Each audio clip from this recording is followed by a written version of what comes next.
Hiya, what's going on? Welcome back. Random show settings with your host. Let me get in the middle a little bit here. Hopefully, you can hear me loud and clear wherever you may be. A little bit of a late one, random one, but we're here. Hope you're well. Random show settings, my friends. Welcome back. It's your host, Agostino Zinga, and this is another episode of The Random Show with your host, Agostino Zinga. Yes, it's episode number 224. What's happening? What's crack-a-lacking? Hope you're good, hope you're well, wherever you may be. A little bit of a random late one, but I thought, why not jump on and talk to you lovely people and get the lay of the land? You feel me? Get the whole lay of the land. So I hope you are all doing well. If you can hear me, let me know in the stream chat if you can hear me. I'd love to hear from you. I would love to hear from you. So today, we're going to cover a few things that have just happened, transpired. First thing to cover, as you are all getting welcomed into the live stream, I've just updated my Patreon. Actually, I've uploaded part 1 of my reaction to the Tom Brady roast. So if you want to check that out, please do. It's available right now on my little Patreon. Let me actually get it up on here on the screen so you can see it. Bear with me. Hopefully this works. The hot flipping keys. Does that work? Does a hotkey work there? There we go. Yeah, you got it on the screen. So the Patreon link is down below in the description. It's only $1 to join. For as little as $1 to join, you can get access to all my Patreon content on there. I think apart from one thing, but I think most of the content is available for $1. And I've obviously done part 1 of my reaction to the Tom Brady roast. It's a 3-hour roast session. It's really good, to be honest. I'm going to get through it obviously one by one. So I'll be uploading them in 1-hour parts on the Patreon. So if you want to watch me reacting to it in real time, obviously, or reaction, whatever, watch along, you can check it out on my Patreon. Link is available in the description down below. And I've also got my full reaction to the Cat Williams special, Workfolk, available down there too to check out. So check out the link in the description. It's only $1 to join. Don't be stingy, help the boy out, that'd be much appreciated. But just as an aside, I won't talk about it anyway. Give you my brief review. You can obviously watch the full reaction on my Patreon, but a brief review for those of you who want to get my first thoughts on it. I'm normally not the biggest fan. I'm not the biggest fan usually of roast. I'm not gonna lie. I usually find that once the good people have kind of done, once the funny comedians have kind of gone through their roasting, it doesn't, you know what I mean, it's not really fun to watch after a while. It becomes a bit brutal to get through, because the unfunny people make it really a bit of a slog, especially if the person's kind of over it as well. It becomes, you know, it just gets a little bit lame after a while. But I'm not gonna lie, this might be one of the better ones, and I think it helps because Tom Brady is such a unique person, like personality wise, right? It's a little bit of a, he's got the personality of a cardboard box a little bit, but he's also got that bit of manic in him. Do you know what I mean? So I think it kind of helps because, you know, of how he is and how he carries himself, and obviously being a legend in the game. So that obviously helped because everybody kind of holds him in high regard, but he's obviously got, you know, some issues and some things, you know, that you could easily make fun of. I thought Kevin Hart was an amazing host, by the way. Kevin Hart absolutely smashed it as a host. He absolutely commanded the stage incredibly well. I think the time Kevin Hart's been spent on the sidelines, or, you know, I guess soft cancelled, whatever he got cancelled for, has done him good. I think I've got the feeling Kevin Hart now hosts these type of things with like a little bit of aggression in him. Like he clearly comes in like, okay, cool, I'm going to get hired because of what I can do well, and I'm also going to get fired because of what I can do well. He's willing to die on his sword type of things. I think that made the show even better, to be fair, because he was really giving this to Tom Brady as well for the first hour that I checked out anyway. So he did pretty well. I was actually quite impressed by Jeff Ross, I'm not going to lie. I usually not the biggest Jeff Ross fan, but I actually find him quite funny. But the standout, especially for hour 1, the standout for sure was Nikki Glazer. She even got a standing ovation. And I'm not the biggest Nikki Glazer fan ever, but Nikki Glazer got a fucking standing ovation during the Tom Brady roast. Nikki fucking Glazer, she killed it. Like, I'm not gonna lie, she fucking killed it. I'm not gonna spoil any of her fucking jokes in case you want to see the reaction myself, or you want to watch it yourself on Netflix. But Nikki, I say her name, huh? Nikki. Yeah, Nikki Glazer absolutely destroyed it. Like, she did really fucking well. So big up Nikki Glazer for killing it. And I think I left it at like Randy Moss. I haven't done Randy Moss yet, so I think that's where I've got to get from. So if you want to check it out, you can check it out yourself. But it's available obviously on Netflix. The roast of Tom Brady is really fucking good. As a production, I mentioned it in the watch along or reaction I was doing. As a production, the roast of Tom Brady, oh my god, I shudder to think how much Netflix spent. I shudder to think what they spent alone on the fucking effects, on the intro, like the guests that they invited there. I shudder to think how much they spent on that shit. It looks so expensive. It looks so fucking expensive. Kevin Hart for sure isn't hosting that thing for less than $1 million. I'm not sure Tom Brady would even do it if it's not $5 million plus or even 10.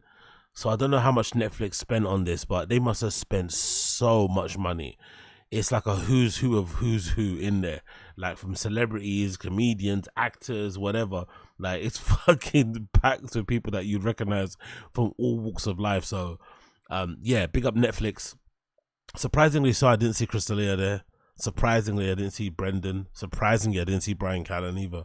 I was kind of looking out for them, but I didn't see any of those guys in there. But I recommend you check it out. The greatest roast of all time, it says the roast of Tom Brady, available on Netflix. Don't be stingy, go and check it out on there. Or if you want to see my reaction to the first hour, check out my Patreon at patreon.com/Agostino. You'll find my reaction on there if you so wish. Then I also watched Cat Williams' Workfolk, and I have to be honest, I really fucking enjoyed this. I'm glad I watched this blind. I'm glad I watched this without reading any reviews. I'm glad I watched this without checking social media, because judging by what people are saying online, they didn't like it too much. The reaction to Cat Williams' new special on Netflix, Workfolk, the one he live streamed, but it's now available to watch playback. People are saying they didn't really enjoy it, but I really enjoyed it, mostly because it was weirdly positive, which is strange to say, but considering how spicy Cat Williams' last appearance was, right, his major one obviously on Club Shay Shay, Shannon Sharp's podcast, and how he was, you know, speaking truth to power and just really giving it to people, I just assumed this Workfolk would be one of those type of specials where he just would be giving it to everybody, like, no, nothing is a taboo, everyone's getting fucking attacked, when in actuality the theme of the special, from what I can understand, was him basically trying to wake people up to realize that we have more in common than they're not, pointing out every group of people's kind of indeficiencies and shortcomings and things you can laugh at, stereotypes, all that sort of stuff. But in the end, you know, we're all going through it, and we should all kind of lift each other up and hold each other up, type of thing. It's a really good feel good comedy special, if that makes sense. It's a feel good comedy special. Yeah, that's what it makes. That's what I'm trying to say. It's a feel good comedy special. He does a really good job of, like, you know, seeming very joyous, very bubbly, very, you know, just of a laugh a minute, to be fair. And I enjoyed it. And it's been the first comedy special, I think, over an hour that I've sat through the whole time, and I wasn't, you know, my mind wasn't wandering. I wasn't checking my social media and shit. Like, I legitimately was watching it for the full hour. So I really recommend that some of you guys check it out too. It's available now on Netflix. It's called Cat Williams' Workfolk, and it's really, really good. Like, really, really good. I really liked it. I really enjoyed it. Maybe the best special I've seen in a while. And again, judging by what people say online, a lot of people didn't like it themselves, but I think if you are a fan of Cat Williams, I implore you to give him a chance and just watch it blindly, just yourself. Just go into it blind. Don't read too much into it. Don't even watch the trailer. I don't even think I watched the trailer of it, honestly. I think I went into it completely blind. Obviously, I knew what the name was, but I didn't really read too much into the name. I just kind of went into it blind, and I was pleasantly surprised. So big up Cat Williams for a great special. And again, if you want to see my reaction to that special, check out my Patreon at patreon.com/Agostino. Join as little as $1 per month, and you'll get access to all my content on there. Don't delay, don't be stingy. Get involved there if you so may. That'll be greatly appreciated. Big up everybody in stream chat. I see you joining in there. I appreciate everybody here. Who am I seeing here? I see LB. Big up David Guerrero. Big up Ruben Rivera. Big up NJ Ranger, why not? Honky Tonk, Tennessee, what's good? Robert Minnis, what's good? Hope you're all good, man. Hope you're all good. Hope you're all good. What What are you saying there? I always listen to comedy specials to bring myself up and reset my mood. That's so great to hear. Yeah. Honestly, it's the best. I really enjoyed it. It was very, again, I think I was expecting it to be a little bit more dark and nihilist and, you know, whatever, but it wasn't. He actually did the opposite. So big up Cat Williams for throwing a bit of a misdirect there. Or maybe this is how all these, because to be honest, I think this might be the only one. I think this might be the first special of his I watched in full. The rest I think I've only seen clips, so maybe he's always been this positive and I'm just not really aware of it. But I liked it, man. It was a really heartwarming special. I'm not gonna lie, I really fucking enjoyed it. So big up Cat Williams. Workfolk available now when all the places that you stream stuff. Check it out. Don't delay, check it out. Anyway, let's move on. So first things first, let's check out a new Podcast Cringe. Podcast Cringe has got a new video out talking about Papa, so we have to watch that, of course. So big up my nigga Podcast Cringe. The title of the video is How Brendan Schaub's Lawsuit Exposed the Podcast Universe. So I'm curious to see what's happening, because I guess this is an update on what's been going on with Unique and shit, because, you know, Podcast Cringe has got a vested interest into this. You know, you read into that what you want, but let's hear what Podcast Cringe has to say about this podcast universe and how bad things are going. I'm eager to hear what he has to say about this. We can't play it. Oh, we can't play it because of f***ing YouTube. Listen, YouTube, I love you, but come on. Don't get silly. We can't play the America F*** Yeah song. We can Why? Why? Because we'll get copyrighted. I don't know All if right, it's guys. in our contract. Now City. Ah, Jamie's back! We're back! Jamie, don't be afraid. Jamie, can we get in trouble for that? Ari's gay. Jamie. I don't know. I wonder why they can't just play through their headphones instead of playing it out. Maybe they don't have that setup, but I wonder why they can't just play it through their headphones and then they could listen to it themselves without it, you know, without getting dinged by the copyright police.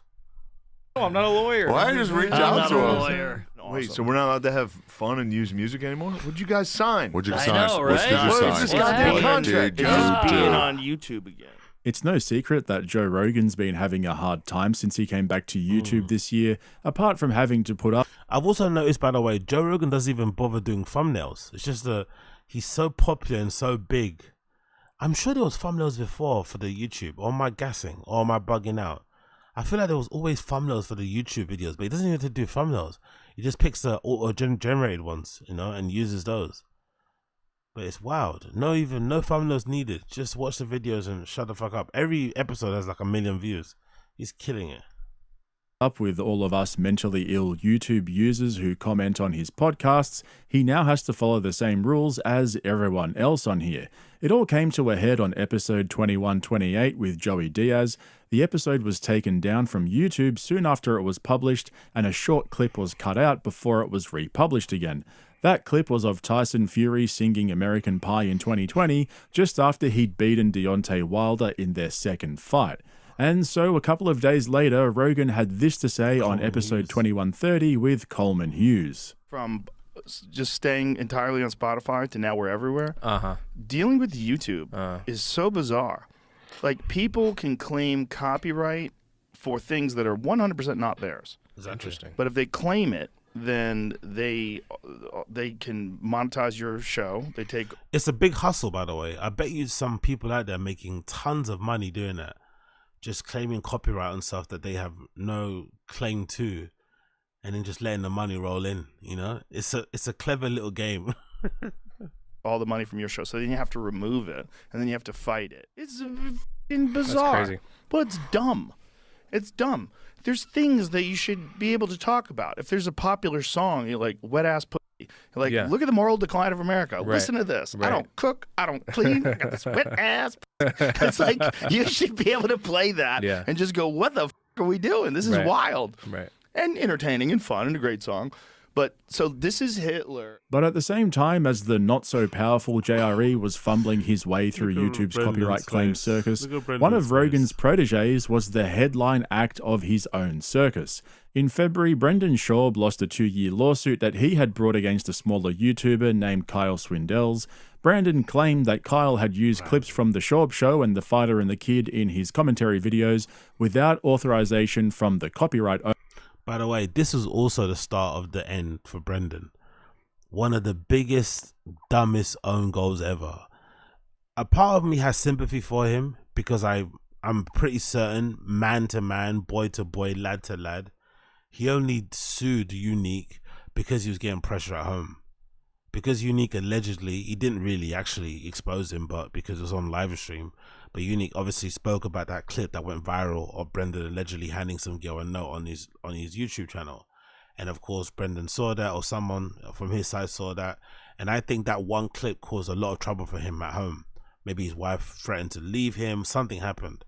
So in the panic of like trying to keep your fucking family together, he must have just said like, oh, this is obviously not real. I'm going to sue this guy. Blah, blah, blah.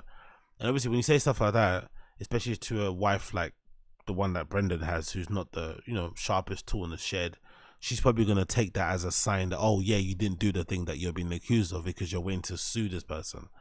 So then he had to just follow through with it. Because he announced it in a fit of rage, I'm going to sue that fucking cunt. Look at him, man. He's trying to fuck up my family. He's making up lies when they can't kill you with the truth. They kill you with lies, whatever saying he says, right? And then it ended up being the biggest mistakes ever. It ended up being the biggest mistake ever for him, because that one lawsuit exposed him to a whole side of YouTube that didn't know he existed.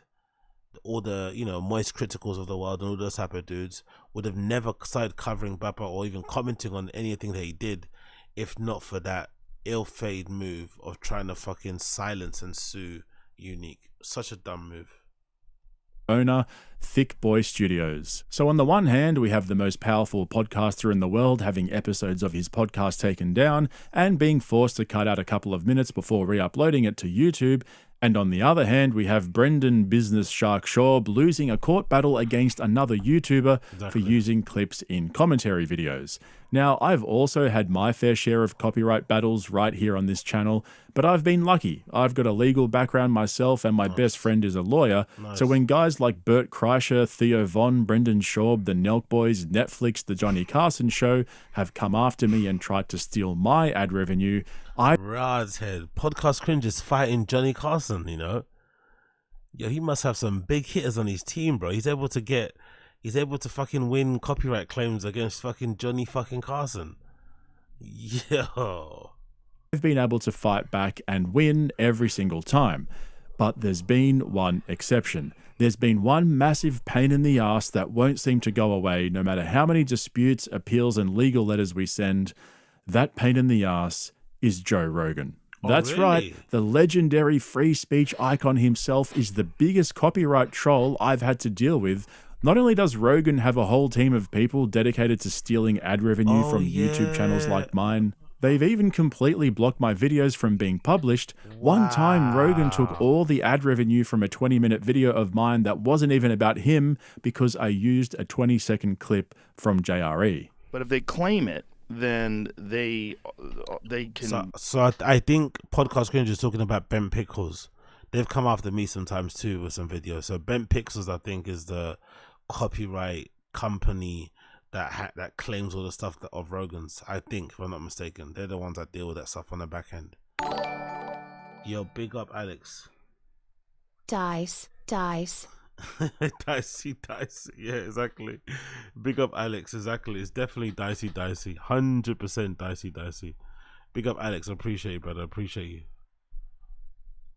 Monetize your show. They take all the money from your show, so then you have to remove it, and then you have to fight it. It's bizarre. That's crazy. But it's dumb. It's dumb. But here's the thing, it gets worse. You know how Brandon lost his copyright lawsuit? Well, he appealed. And this is where things get really interesting. You see, by losing his lawsuit, Bappa has basically put a spotlight on podcasting and exposed a gaping hole in the industry. But then appealing the district court's decision has blown that gaping hole right open. I'll explain exactly why in just a moment, but I want to say this first. We like to poke fun at Brendan and laugh at his stand-up comedy, inability to string coherent sentences together, and just general delusional and degenerate behavior. Jesus But Christ, this so much lawsuit stuff. is the single most stupid thing he's ever done. Most of his other failures have been funny and pathetic, but this is something else I honestly cannot express to you just how damaging this has been for get to the point. What podcasting. is it? What do you But do? let me try anyway. So this is what the judge said in making her decision against Brandon. Because Mr. Swindell's reaction videos use the copyright works to criticize or comment upon them, rather than to supersede the work's original objects, the first fair use factor weighs in Mr. Swindell's favor. And to support this, the judge referenced a Supreme Court case from just last year between the late artist Andy Warhol and a photographer who claimed Warhol's use of a photo he'd taken of Prince for one of his artworks was in breach of copyright. The quoted section reads, "A use which comments on, criticizes on, or provides otherwise unavailable information about the original is unlikely to supersede the original work." That simply means if you provide commentary or criticism of a copyrighted work, you can use it without the owner's permission. Oh, really? But the judge didn't stop there. She also referenced the Ethan Klein copyright case from 2017, which Ethan won. The quote reads, "A YouTube reaction video interspersed with segments of a copyrighted work in order to comment upon that work was a transformative fair use." Now, when Bupper lost this case, Ethan actually pulled up a screenshot from my video covering the lawsuit that appeared on Reddit and had a little bit of a gloat about how he helped Brandon lose his lawsuit. Really? How? This is also really a fun What'd he little do? detail. Brendan Schwab. Schwab or Schwab? I think Schwab to would be be with honest, a I don't W, no? I don't know which one. Here, it is. but here it's spelled with a W, so I don't know if they're making fun of me, whoever wrote this, because I used to say Schwab. I think it's Schwab. Just write the It's name, not with a man. W. So he sued a fucking YouTuber for making fun of him. Okay. He is such a moron, this guy. Now, he thought he was suing him for defamation, What's it but saying? it turns out he was suing him for copyright infringement. Oh. He apparently didn't know. He didn't know what he Because- was suing the person for. Because, like, suing him for defamation would be like an obvious fat loss. He lost the case. And, well, anyway, the best part is that in the verdict decided in favor of fair use against Brendan, they cite none other than your boy, shout out Matt Haas, because Mr. Swindell's reaction video used the copyrighted works to criticize or comment upon. Imagine how angry that must make Papa then. Because you know Brendan doesn't rate Ethan Klein, right? Because he's fat and dorky and shit. Imagine how annoyed he must feel to learn that he played an indirect role in kind of, you know, letting his crumble fall by the, or letting his, you know, situation fall by the wayside. Pretty crazy. Rather than to supersede the work's original objects, the first fair use factor weighs in Mr. Swindell's favor. A quote from Hussein Zada, First Klein. Wow, look at that. Thank you for the top comment. Ethan has unironically done more for free speech than any conservative dissenter. Thank you so much for saying that. I That's love that you nice. said that. That's nice. Okay, fine. So we know Brandon lost the lawsuit, but what about this appeal? Here is the basic argument that his lawyers are now trying to make. The main issue on appeal is whether Swindells has met his burden of showing that his extensive use of Thick Boys podcast episodes, while adding at most relatively short and insubstantial voiceovers, constitute fair use. It does, though. Now, right? here's the thing. Brendan's lawyers are right. In some of Carl's videos, he used long clips from Bupper's podcasts and provided very little commentary, sometimes just one sentence that didn't really provide any additional context or Come on, Unique, bro. Come on, Unique. It's not that difficult, man. Come on, Unique. You gotta do more than that. You can't be just watching clips for long stretches of time and not providing anything. No commentary, nothing. It sounds like Unique is doing a Hassan Abi. That's what it sounds like. Unique just lets a video play and just gets fucked. He's a legend. And he still won, by the way. He still won. Despite all these things, he still ended up winning the case. Crazy. perspectives to the original content. So how come Brendan still lost? Well, here's the answer. Tucked away on page 26 of Bupper's appeal filing, his lawyers say this. On the podcast, the hosts discuss and debate topics such as news, sports, and celebrities. The podcast takes place in a production studio, and the hosts joke around with each other. Yeah, welcome to the stream chat. Thank you for joining me. What's going on?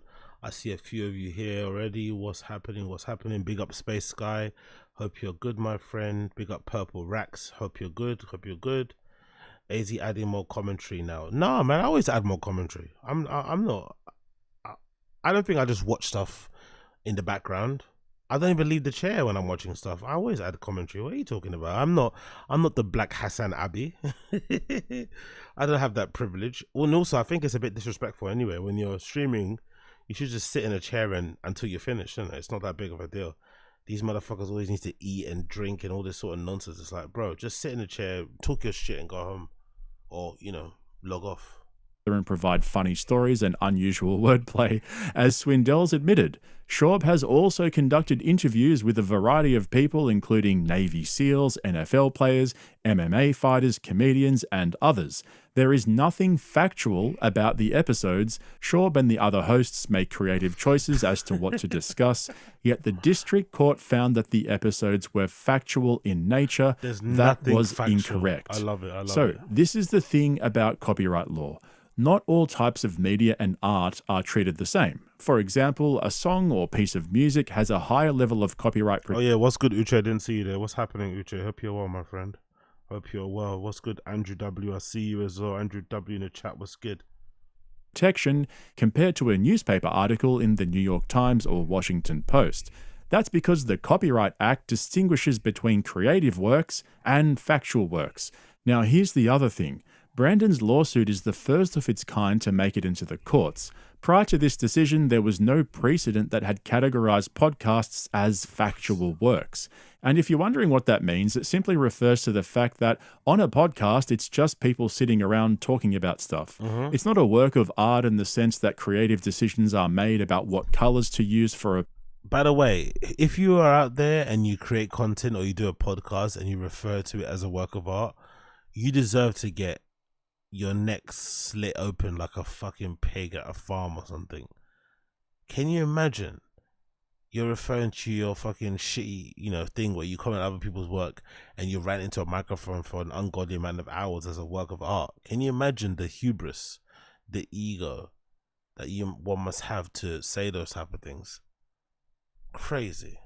Painting, or the skill and the brush strokes, or maybe it's the creative direction from Martin Scorsese and his collaborations with Robert De Niro. You can use a bunch of different examples. Go for your life.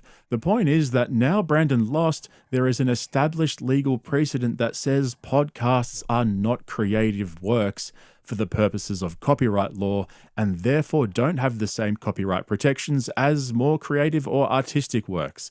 And that's basically the basis of his appeal. It's a Hail Mary hoping that the appeals court will say, hey, you know what? The Schaub Show and The Fighter and the Kid are creative works. They're works of art. Therefore, the standard should be higher for Kyle Swindells. Because remember, the judge said that Kyle did use too much of Brendan's clips, but Brendan lost because, well, basically there was nothing for Brendan to protect in the eyes of the law. He's got makeup here, innit? This is when life was good, innit? Man was getting invited to red carpets, What is he? Is he wearing a bomber jacket underneath his vest, or is that just like a shirt with a what's that? I forgot what the neck is called. Is it like a club neck? I forgot what that neck is particularly called. Is that a bomber jacket under a suit jacket, or is that just is it a mole neck? I forgot what it's called when you have a collar it's not flapped over. I forgot the name of it. It's just him talking in front of a camera. Anyone can do that. It's not creative. This is what I mean when I say Bappa has exposed podcasting. Not only did he lose the case, but now he's paid hundreds of thousands of dollars to set up a precedent that screwed over all of his buddies, including Joe Rogan. So the irony is, Rogan can't just play songs randomly on JRE or clips from movies or TV shows, but I can use clips from his podcast to comment and criticize the things he says. And now, thanks to his buddy Brandon, there's a legal precedent that reinforces my right to fair use of Rogan's clips. Well, it's dumb. It's dumb. You son of a bitch. Unlucky, Bappa. You did it to yourself, bro. So I just wanted to bring this to you guys here on YouTube. I've been working on my full legal breakdown for my members on Patreon, and I didn't want all of you here to miss out on what's happening with this case. So if you want the full legal breakdown where I take you through the appeal in detail, check out the link in the description, head over to my Patreon and sign up so you don't miss out. Anyway, that's it from me. So in conclusion, Brendan has managed to fuck himself again by now highlighting the fact that podcasts can no longer be referred to as a work of art. So essentially, people like myself and others, maybe people way more vicious than me, can continue dunking on these comedians and poking fun at them in, video upon video, and they can do nothing to stop it, really. Oof. That's a tough pill to swallow. That's a fucking tough pill to swallow. You gotta love fucking Bapper, and they're always finding a way to fuck shit up, not only for himself, but for everybody else. That is absolutely nuts if true. But big up Podcast Cringe. I don't doubt his information.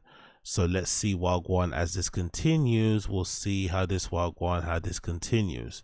Moving on from that one, let's play another clip here that I wanted to play for you guys. Bear with me 1 second. I'll try to get this up on here. This one, where is it? There we go. Spread too thin. Big up the Fighting the Kids subreddit, guys, for this one. Hopefully it comes up again when I press the fucking hotkey. You're gonna come up again, you mug. There we go. Yes, this is the one. Spread too thin. Had to give up my career in comedy. Let's see what this is saying. This should be fun. Big up Aero as well, by the way. That drone strike period. There's so many arcs that I think I took for granted. I'm not sure if you guys are the same. I think I really took for granted the whole like Bobby Lee thing. I took for granted Brendan drinking every day. And I obviously took for granted, the studio changes, the firings, all that shit. It was so fun back in the day. Now it's just a bit, it's like they're both phoning it in, Brian and Brendan, actually. But let's see anyway. Let's see what's going on here. Spread too thin. Had to give up my comedy career. How did comedy go?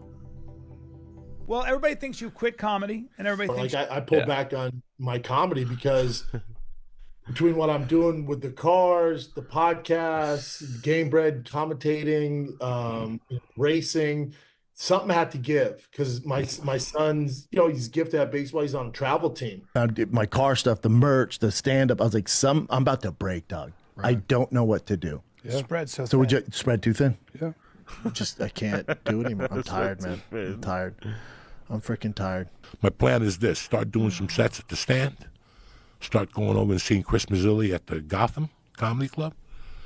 Do a couple of those, and when I feel like I got 45 minutes, I'm going to take a residency somewhere. And you and I. What's really funny about the spread too thin thing, by the way? There was a period in time, not anymore now because, they know the grift is up, but there was a period in time where the grift was all about never not working. It was all about girl boss. If I did it with 2 pens, you could do it. You know what I mean? That type of thing. So when they were all doing that whole, we're busy, we're entrepreneurs, we're go-getter thing, they used to love having loads of shit on their plate. They used to love being spread too thin. Now all of a sudden, you want to be family man, and now all of a sudden, the spread too thin fucking phrase comes in there. It's fucking hilarious, to be fair. It really is fucking hilarious. Whoops. Let's play again. Are going to be at the We'll have some news soon. Okay. You'll have some what? We'll have news soon. Okay, we'll have news soon. I'm at the Vulcan this Friday, Saturday, but Fire and the Kid Live might be back there very shortly. Very shortly. They should have never booked Fire and the Kid Live too. That was obviously embarrassing when the tickets, didn't sell out and they had to cancel it last minute. But they should have never played the second T-Fat-K Live, so close together. But I think, again, like with all these guys, they saw the money signs. Most likely they were already calculating, if we had this amount of people paying, we could have made this amount, and of course, that doesn't account for all the headaches, trying to organize it, equipment, all that sort of shit. So what can you do? Might we do a residency out there in Austin, aren't we? I was like, I'm about to break, dog. Yeah. I don't know what that means, but I need help. And we have a mutual friend in Bradley Martin. I text Brad yesterday. I talk to Brad probably once a week. Brad's a close buddy of mine. Help me out. I honestly press X a doubt on that one as well. These Hollywood friendships, everyone's your best friend, everyone's your boy, everyone's a close friend. It's like, bro, how many close friends and boys and buddies do you have? It's like when you're in school and you're saying that, one day I went to my school with my friends. Like, bro, no man has that many new friends, like especially people you met new as well. It's like, shouldn't they earn your friendship over time? Straight away going to fucking, friendship, best friend vibe. Just so odd. Out, with my energy levels and peptides and all, like Brad's my guy. So now we're going to inject the peptides into subcutaneous tissue. Honestly, he was so proud of that truck flip video, innit? And the little skit at the end to do comedy. I'm actually happy, by the way. I know this is hating, but fuck it, we're on a live stream. I'm actually happy the Donut Media guys never reached out to him. well, publicly anyway. I'm so happy they didn't try and reach out to him and try and do like a, collaboration on their videos or something, have him bring his lightning or whatever nonsense, right? Just try and do something, but it didn't. I'm happy that wasn't the case because, this motherfucker has been milking this fucking chocolate thing for ages. But, is that an Ozempic song? Hold on, 1 second. That's hilarious. Oh, Ozempic. Oh, but big up Brendan anyway. Big up Brendan one time. Big up fucking motherfucking Brendan one time. Cool, we did that one, right? Ozempic. Let's do another one. Let's not do another Ozempic one. Let's do, where's that one I wanted to check out? Oh, look at this, by the way. So Brendan's preparing for another race, it seems like. So in October the 2nd all the way to the 6th, 2024. He's promoting this now, by the way. This is very odd. I don't know about you guys, but I hate when people are super enthusiastic about plans and try and plan stuff way too ahead of time. Brendan's promoting this thing in his Instagram stories where it looks like he's going to some sort of race. He's taking part in the California 300 according to the logo that's attached down at the bottom of the fucking flyer.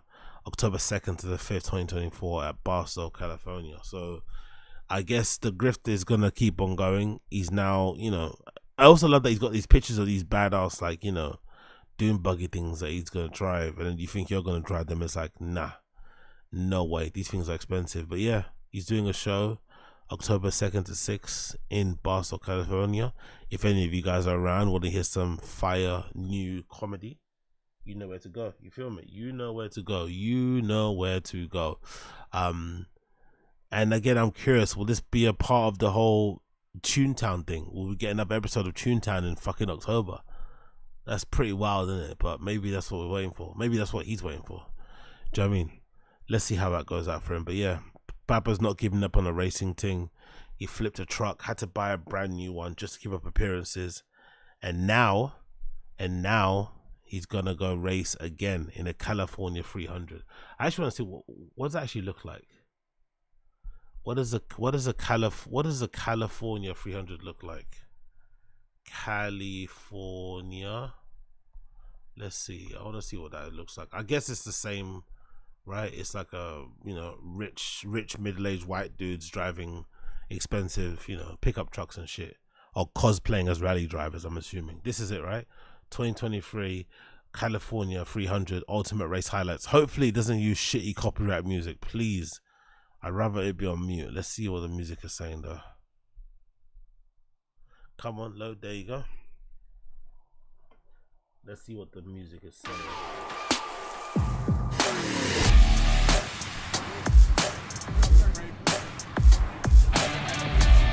This feels so American, isn't it?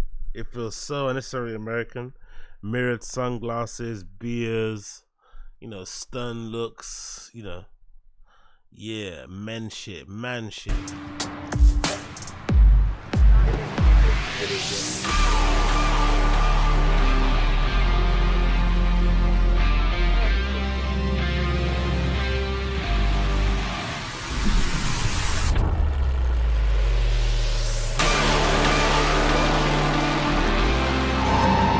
Are these things even actual races, or is it just like a chance for you to just like, drive these cars in these amazing landscapes? Are they even real races? Like, can you say you won one?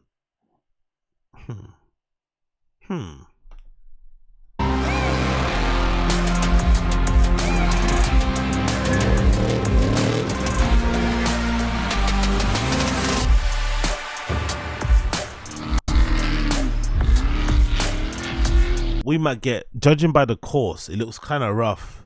It looks kind of hilly and shit. We might get another fucking crazy truck flip, If Brendan goes on this racetrack the same way he goes everywhere else and doesn't pay attention, we might get another racetrack similar to this. I'm not even joking.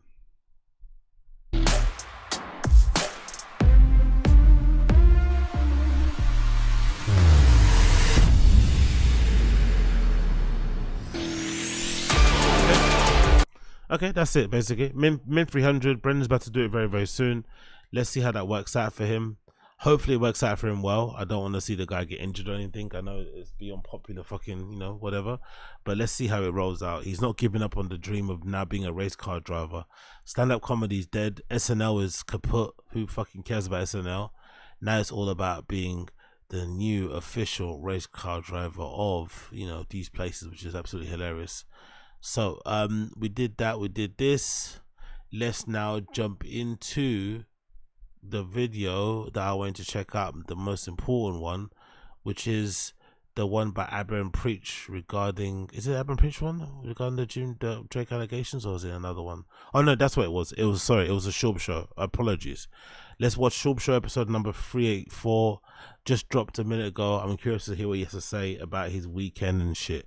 So let's hear what Shorb has to say. Well, I'll go on for this one.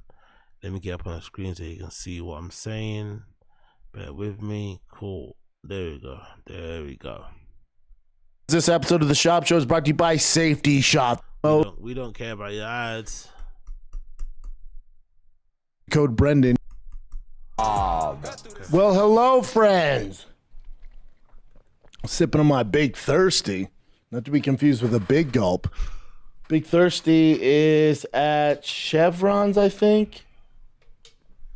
What? Chevron Say in on the it, comment. Big Thirsty. The I'm a comment Big Gulp guy, but I'll take what I can get. You feel me? How's the weekend, boys? Awesome. Golf? 10 out of 10 weekend. 10 out of 10? Yeah, 10 out of 10 weekend. I had a nice one myself, Chin. Good. Camping, fishing with friends. Camping, fishing, friends. That's usually the regular for you, Chin. Yeah, try. You excited about Alaska? What do you think, dude? Have you looked into it? Of course. Grizzly bears up the wazoo. We'll be in a boat. We'll be fine. He doesn't wash his hair, does he? I'm fairly certain. Either Chin doesn't wash his hair, or he's got very odd skin Sorry, or either he doesn't wash his hair, or he's got very odd texture on his hair, because it almost looks kind of like, it almost looks blow dried. If that makes any sense. He probably shouldn't do that, but it probably does look like he blow dried it in some respects. But yeah, big up Chin. Yeah, that's what they tell you. I'll throw Brian over the side just to get us, Yeah. He's lived a long life. He'd take one for the team. Feed him little appetizers. They'd eat his ass up real quick. Yeah, busy weekend myself. Kiddos had baseball all freaking weekend. When you sign up for Little League, you don't realize it is a commitment. I love it. Nothing better. I absolutely love it. My son had a day. My word, did he have a day. Best game he's ever played. Because in this league, you can only pitch, because they're 8 and under, so you can only pitch for 2 innings. So he pitched 2 innings, 6 strikeouts. So 6 up, 6 down, no hits, no hitter, no runs. That's how we do. He's like Ohtani, but Mexican. And then he hit a home run. And then he played catcher. And at 8, this is rare. Then he threw a kid out from home plate to second. Yo, what the fuck? Isn't it meant to be an MMA show? What the fuck is he talking about? You're talking about your kid playing baseball. Come on, Brendan, man. You got no. Big cards and $299, $300. And this is how it always goes. Everyone's like, oh, this card sucks, blah, blah, blah. It's not as good as $300, $299. Of course it's not, but it delivered. There's, for the most part, it delivered. Were some people walking out during the main event? Yes. Okay. They're flyweights, so that happens. It was really, even though Pantoja was defending his title here, and for the first time in Brazil, which is a big deal. Yeah, what the fuck? He's facing number 10. Did he watch the same card as me? Why isn't he talking about the early prelims? The early prelims was fucking sick. UFC 301 Tapology, right? Let's see the fight card, because I swear to God I watched that, and it was really fucking good. If anything, the main card was actually the worst bit about the fucking whole thing. The main card was pretty shitty. Let me actually get the screen up so you can see what I'm talking about here. But the main card actually wasn't that great. It was the early prelims and the prelims that fucking killed it. Not too sure if you guys watched UFC 301, but the early prelim and prelim cards were absolutely banging. I think the first one was a knockout, if I'm not mistaken, right? Or like a choke. Let me see. I remember watching it. Where was it? Early prelims. Yeah, there we go. Yes, exactly. Alessandro Costa versus Kevin Borjas. That was a fucking crazy good fight. Loads of really good ones, actually, to be fair. I'm not gonna lie. So I'm not too sure why he's just completely missing the prelims. Well, does he not watch prelims? Is that normal? Is that standard for fucking UFC fans? Do you guys not watch prelims? I love the fucking prelims. I always watch it. Whoops, let's see what he's talking about here. Where is it? Wrong screen. Apologies, my friend. Where is he? There he is, right? Cool. 10 guy, which was a good fight. Steve Erceg made some mistakes. You could tell he doesn't have the experience. His game plan, some of the times when he shot in and created these, transitions and ended up on bottom, it was just, he could have won that fight, but he didn't. Hey yo. Made some critical errors. What the fuck is up with Bappa? He looks rough, innit? Is he back on the booze? Is he off Ozempic? Did he get defeated by? Did he defeat Ozempic? He looks fucking haggard. Has he been up all night or something? He doesn't look good at all, does he? He looks very, very ill. Or I don't know, or maybe just bloated. I don't know what's happening, but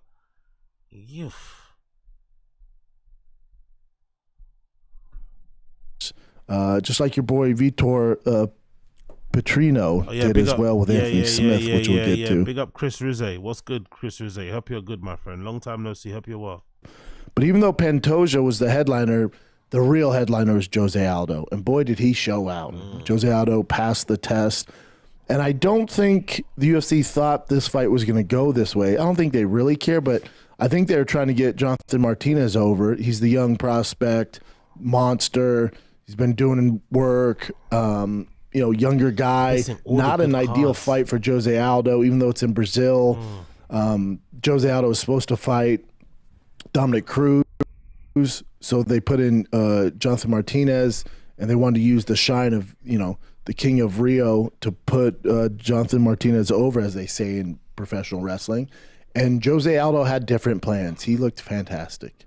He won all 3 rounds easy. The judges got this one right, 30-27 across the board there. By the way, just an observation after watching UFC 301, and I think it was in Brazil, right? Was it hosted in Brazil? Loads of Brazilian fighters. Yes, it was. It was in Brazil, in Rio. Was it only me, or did I notice that all the Brazilian fighters were ripped to shit? Like, not even like in a juicy way. They just looked ripped. And I was wondering to myself, they must be using gear in it. They must be using a really high level gear not to get caught, because they were all bodied up. All of them bodied up. It was fucking wild seeing them all come into the ring together. I was like, Jesus. One particular fight, actually, the guys were built like fucking tanks. Which fight was it? It was these 2 shorter looking dudes. By the way, this fight was brutal, man. His whole shin got split open. Big up Jack Shaw. Hopefully he's mending himself well. Which one was it? Yeah, was it these 2? It wasn't these 2. I've got this is the fight. Yeah, this one. Draker Close and Joaquim Silva. Yo, these guys looked very, very, very, very, very juicy. And I was watching it. Very juicy. Let's continue. And it was Jose Aldo's night. The crowd, by far the biggest applause. Everyone was there. Matter of fact, after his fight, some people left. I know a lot of the fighters left. I heard the arena wasn't that full, even though they said it was they sold 14,000. I heard the tickets they're like 2 for 1 and stuff like that. So, that's what you get when you put on a card like this. But Jose Aldo looked fantastic. It's also should note that was fights? Jose Aldo. They offered him a contract extension. Thought I was going to sneeze. They offered him a contract extension. He turned it. He's definitely phoning it in, isn't it? Brendan doing the bare minute. He doesn't want to be there. He does not want to be there, bro. He's phoning this in. Jesus Christ. It down and was like, nope, I'll just find out my contract. And they usually give you a very difficult fight, which they did in Jonathan Martinez, but they didn't realize that Jose Aldo has a lot of juice left in the tank and knocked out their young lion. So he fought out his contract, which is always dicey. We saw Francis do it. We've seen a number of guys do it. It blows up in their face. For Jose Aldo, who's a legit UFC Hall of Famer, he's already in the Hall of Fame. It was a smart choice. I think he does re-sign with UFC. Where else would you go? You can go to PFL? Could they pay him more? Maybe. They might do that. fight He's people such a that we he's don't such a know. hater. and He's such a hater. Maybe win $1 million. I love how much of a but, hater he is. He's such a hater. You know, you're just fighting never man's land and nobody's watching. I think for him, he's going to try and do a hybrid deal to remain in the UFC. He wants to box too. I don't think the UFC will be too happy about that, but I do think eventually he'll come back to the UFC. I don't think he resigns with another MMA organization. I think he's going to go try his hand at boxing. I think, you know, they've talked about a Floyd Mayweather fight for him. He's too small for the Paul brothers. There's some other stuff he can do out there. But I do think eventually Jose Aldo resigns with the UFC after he gets done. Bro, come on, man. We need to skip by this. This is horrible analysis of the fight card. I'm curious to know. Maybe I have to go back into the archives. I wonder why he doesn't talk about prelims. Is that just too much work? Or does he not think prelims are worth the time? I wonder what that's all about. Big up. I was just gonna ask if he goes on to speculate about their piece sizes, but he's already telling about juice, so. Exactly. Yeah, I don't know. He's a weird dude. He's a weird dude. I know they exist. I'm sure some of you guys know people like that who play a sport, but then who had played a sport, but then as soon as they retired, they don't want anything to do with it whatsoever. So I'm sure that might be the case, right? All those years, you know, fighting and training how to fight and becoming a heavyweight and then, you know, getting over the fear of getting hit, all that sort of stuff. The last thing you want to do is waste your time. You know what I mean? So I get it, but or maybe you get what's that thing called? You get disenfranchised, you get fucking put off, whatever, something.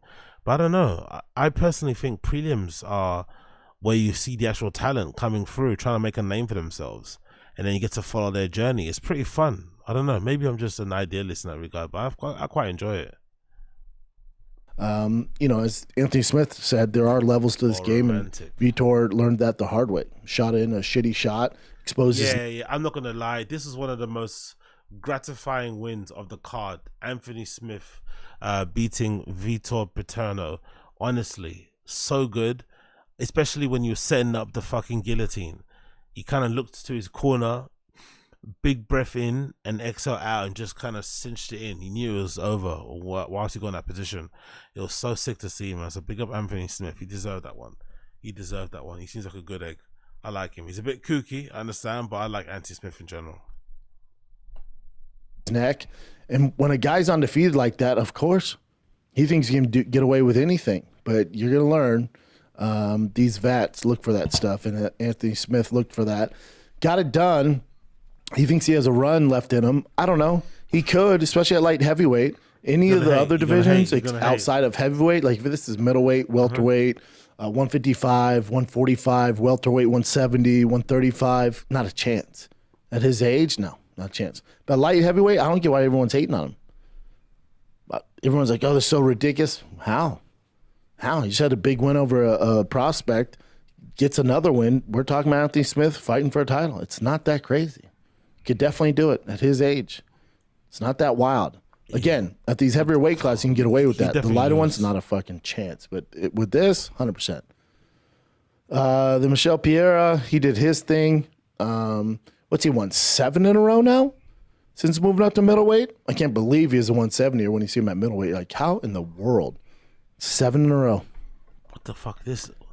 Honestly, this is so bad. Drink that in, Jen. Drinking it. Drink it in, dude. That is wild. Yeah, dude, 7 in a row. Oh, really? Big up Dexter. Really? Listen to Brendan's analysis of 301. It is plagiarized from the weighting in the podcast. Weighing in podcast. My bad. I didn't read that properly. Weighing in podcast. Okay. He gets all these hot takes from other people in. And the thing about Brendan's hot takes, I don't know if you guys hear me out here. I know it sounds dumb, but none of the hot takes that you've seen this guy trying to take from people is stuff that's worth it. Do you know what I mean? It's like, wow. I don't know. He got a rear naked, 4 decisions in a row. That's not going to win you any fun things. And then he got fight of the night with a split decision over Ponzinibbio. Andre Petroski, that's it. Returned back to middleweight. Performance. I can't believe Showtime used to pay him for this. I can't believe Showtime. This is okay if he's doing his own show, I guess. But do you remember Showtime used to pay him a check? Sorry. Showtime paid him a check for this. Do you remember? Showtime used to pay this guy a check, give him a studio, production equipment, cameras, all that sort of shit. And he'd be reading cards off of Wikipedia, not knowing who fought when, what their record was, nothing, zero. Just bring up Google so I can look for it. Like, what? To the night. Then he won again, rear naked choke, performance of the night in Miami, and that was UFC 299. He looked great on that. And then he had a big win over the guy who took out Shogun. Fans were rooting for him. Another guillotine choke, performance of the night. I'm surprised. Did you look at the bonuses? The UFC didn't give Jose Aldo a performance bonus.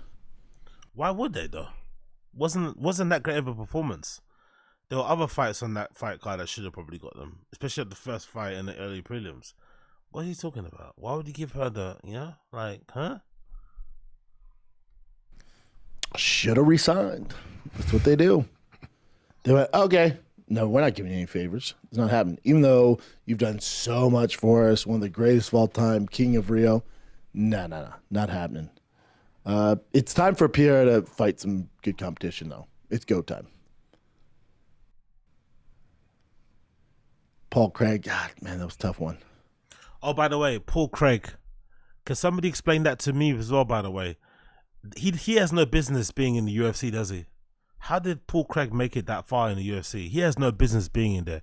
His stand-up might be worse than Brendan's. The slowness at which he kicked. Like, he kicked, what you call it? How you say his name? Boralo. He kicked Bor, right? I think in what round was it? Maybe the first round. He went for like a fight, was it a leg kick or something? He went for some sort of kick, and it was so slow. I was like, Jesus Christ, bro. Yeah. I don't know what fucking Paul Craig is doing in the UFC. He doesn't really. He's probably a step too far up in terms of competition. He doesn't need to be in there, or maybe fight lower class people. But he looked awful, man. He looked so bad. He was trying to land punches. He wasn't really connecting. You're trying to get close and it wasn't close enough. Yeah, it's just like, oof. Paul Craig was kind of disappointed. I'm not going to lie. I feel bad for the guy because I like him. He seems like a cool dude, but he was horrendous. He was so fucking bad. Yeah, beat up pretty bad. They could have stopped that one earlier. Oh, our boy Jack Shore. Did you see this? That was a weird stoppage, yeah. Wild. Mm-hmm. So if for those of you that didn't watch it, even though this one was free on the prelims if you have ESPN Plus, but our boy Jack Shore, who we absolutely love from Wales, shout out to Jackie Shore. Of course you do. Jackson Shore, as I just like to call him in America. Gets to the Jackson point, Shore, his leg started bleeding. He had a contusion and then an open cut in his shin. The doctor comes in, shoves his... Big up. Bapa's original hot takes are always drama farming gossip or conspiracies about the UFC, further proving he belongs on those celeb gossip shows. Ah, that makes sense. So this is like a standard for him, right? This is standard. Like, it's not real. Cause that's the thing. I think I keep getting mistaken. I keep looking at him as the ex-fighter, but he's not. He's just another personality, media person. But he's not really. He doesn't really talk about the fighting or wear that on his badge or try and go to that guy and get a fucking gold set done, with matching gloves and say, no, we don't do that stuff. We don't do that stuff. His finger in. But big up Adzi, big up Assad. Appreciate it, bro. Appreciate you, Assad. Thank you for that, bro. To the cut. And he goes, how do you feel? And Jack's like, yeah, I'm good. Let's continue fighting. He goes, nope, it's a fracture.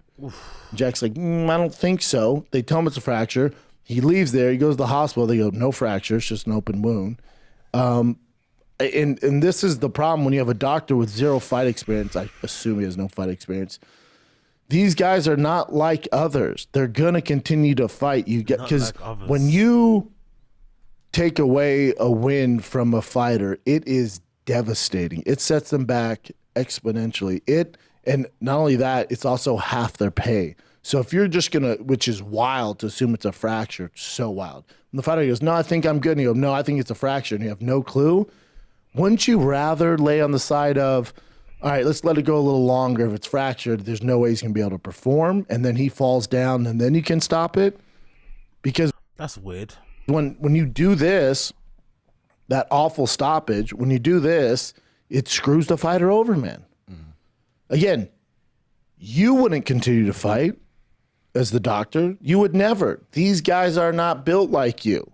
These guys do not think like you do.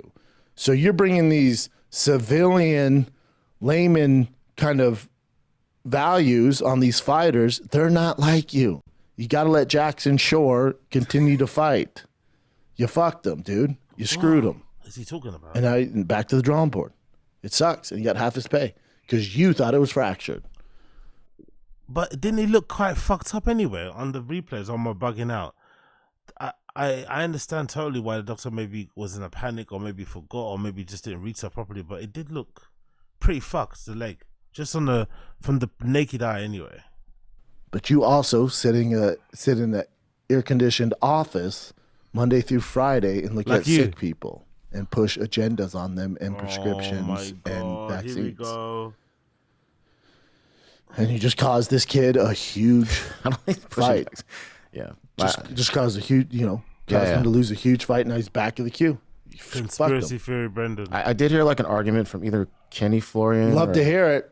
So they said that if there was one argument for it, it's because it was bleeding so bad. It was like an open wound. Like something Bacteria? about like staph, like bacteria, like something getting worse. But even if Jack wants to continue, and It's on him. It's not a broken leg. You've already allowed Go this for it. grown man to enter a steel cage in his underwear and fight for a living. So all of a sudden, we're worried about this? If people cuts all the time. All the time. So I don't know. All the time. And wouldn't you be more worried because have we ever seen this when the cuts on the face? You're more likely to get bacteria or staph in the face on those cuts on the head when they're rubbing their heads against the other canvas human too, yeah. being in the canvas than the leg. What? So that argument's out the window. Yeah, this shouldn't have been stopped without a doubt. Stupid. Aren't you gonna get staph in your leg regardless? If you're, especially on the mat, like how does that make any sense? You're more likely to get it on your head, but you're not gonna get it when you got an open wound on your fucking shin bone. I'm not sure I believe any of that. Screws Jackson. Screws Jackson Shore. New nickname. But the card was fun. Overall, the card was fun.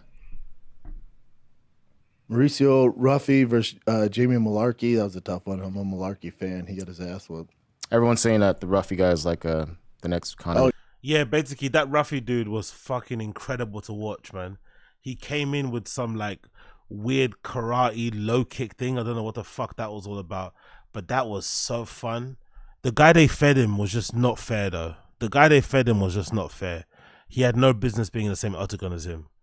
This is the one, yeah. Mauricio Ruffy versus Jamie Malarkey. Malarkey got scummed. The UFC scummed him badly, man. He had no business being in there with fat Mauricio Ruffy. He was so fucking good. Like, so good. So good. Very impressed by him, to be honest. Don't be surprised if the hype train starts very fast for Mauricio Ruffy. I don't really know much about him, but he was so fun to watch. It was so fun. Oh, yeah. McGregor, the way he fights. Big deal. Yeah. Stud. All right, guys, let's take a little break because. Yeah, okay, cool. I'm gonna take a little break now too because I've got to get off for fucking work. So we'll leave it there. We'll come and join the rest of this stuff tomorrow when I'm back again. But yeah, I have to get some Z's and head off to work in the morning. Unfortunately, I can't stay super late today. But we'll catch up on all the rest of it later on. Anyways, my friends, like the stream down below, please. Like the stream. Do me a favor, like the stream. Like the stream down below, that'd be greatly appreciated. And I'll see all you guys again in a few hours, or maybe later tomorrow night when I finish doing my work and shit, and obviously coming back and finishing that because unfortunately I have to go into the office tomorrow, which is annoying.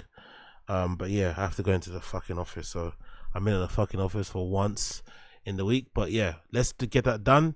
Thank you so much for tuning in. Pleasure never a chore, my friends. Like the stream down below, and I'll see you guys soon.